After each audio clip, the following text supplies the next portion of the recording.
سلام البنات ومرحبا بكم في قناة مطبخ زهرة. اليوم راح نشارك معاكم أجنحة دجاج تجي معاهم واحد لاصوص يجو ما يجوش ناشفين ويجو بنان. تابعوني واكتشفوا المقادير.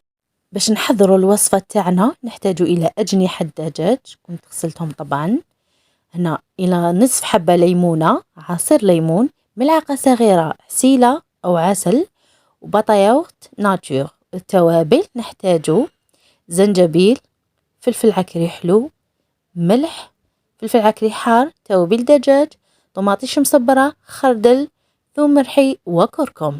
والمكون السري أو الرئيسي ملعقة فرينة كبيرة، فرينة وزبدة وزيت.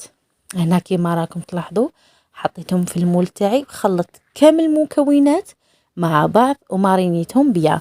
هي من الأحسن تخدموهم الصباح وطيبوهم العشية، مي أنا كنت مزروبة هكذاك وصدقوني جو بنان وطرايا. هذه الوصفة سريعة وسهلة وما راحش تاخذ منكم كامل الوقت.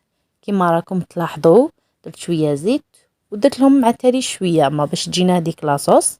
وانا هنا قدمتهم مع لابيري، أنا حضرتها معكم في فيديو سابق وراح نتركها لكم في صندوق الوصف.